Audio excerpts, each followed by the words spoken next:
আসসালামু আলাইকুম। আসসালামু আলাইকুম ওয়া রাহমাতুল্লাহি ওয়া বারাকাতুহু। জি। আমি ঢাকা, বাংলাদেশ থেকে। জি বলেন।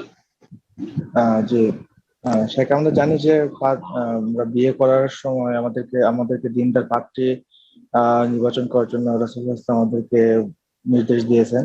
তো এখন আমরা তো বুঝি যে সর্বোচ্চ দিনদারিত্ব বুঝতে পারি, কিন্তু আসলে সর্বনিম্ন দিনদারিত্বটা কতটুকু, এবং দিনদার পাত্রীর জন্য কি আমাদের কি অপেক্ষা করা উচিত কিনা, যে ভালো সর্বোচ্চ দিনদার পাওয়া যায় কিনা এর জন্য আমাদের কি অপেক্ষা করা উচিত কিনা?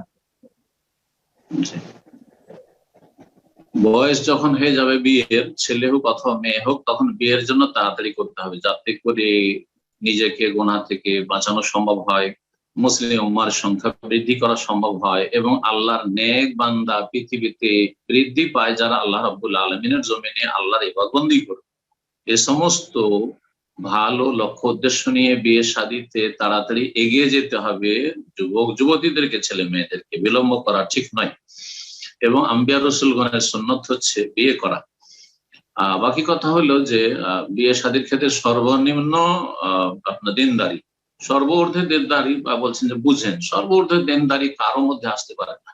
আম্বিয়া রাসূলগণ ছাড়া সর্বঊর্ধ্ব দিনদারি হচ্ছে ফেরেশতা চরিত্রের, যে কোনো গুনাহ যেন না হয়, সাগীরা না হয়। তো সেটা কি সম্ভব আপনার দ্বারা? হচ্ছে তো আপনার যদি না হয়, তো আপনার স্ত্রী সম্পর্কে কি করে আশা আছে?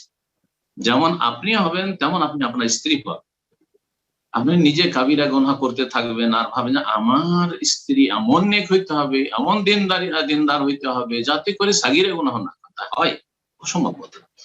তো কথা হচ্ছে যে আমাদেরকে মোটামুটি দিনদার দেখতে হবে। সর্বনিম্ন দিনদারি যা বলি সংক্ষেপে, সেটা হচ্ছে আকীদার ক্ষেত্রে যেন ত্রুটি না থাকে, আকীদায় যেন শিরক আর বেদাত না থাকে, এটা সর্বনিম্ন দিনদার। বেদাতি মেয়েকে বিয়ে করবেন না, শিরকি আকীদার মেয়েকে বিয়ে করবেন না।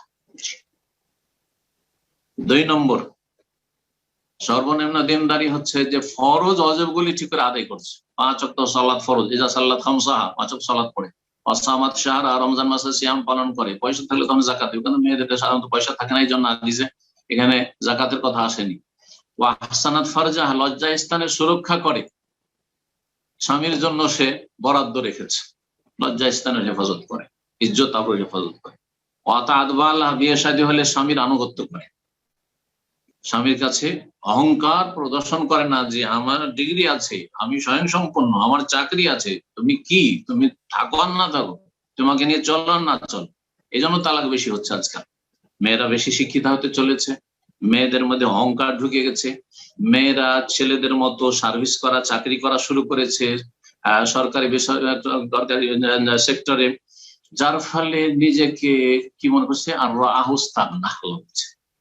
কাল্লা, মানুষের স্বভাব হচ্ছে, পুরুষ হোক আর নারী হোক, ইন্নাল ইনসানা লায়াতুকা, সীমা লঙ্ঘন করে মানুষ কখন, আর যখন দেখে যে আমি অভাব মুক্ত, অমুখাপেক্ষী, আমি স্বামীর মুখাপেক্ষী নই, ও রাখুক আর না রাখুক।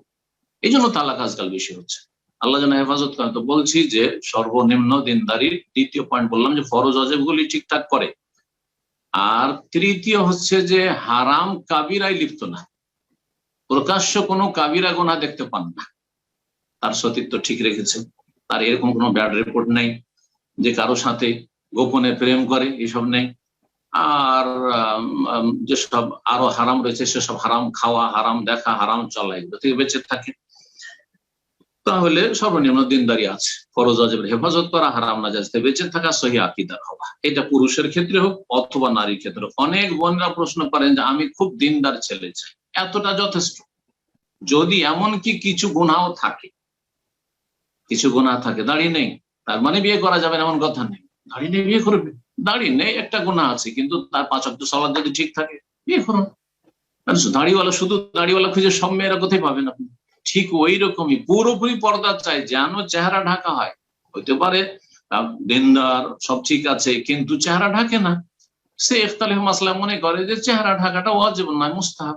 সুতরাং বলবেন না যে না, একে বিয়ে করা জায়েজ নয়, না, বিয়ে করেন।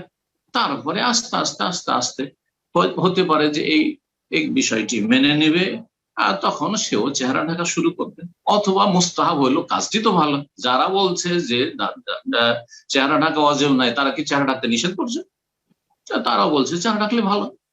তো আশা করি বুঝতে পেরেছেন। জি, জাযাকাল্লাহ। আল্লাহ আপনার ভালো করবেন।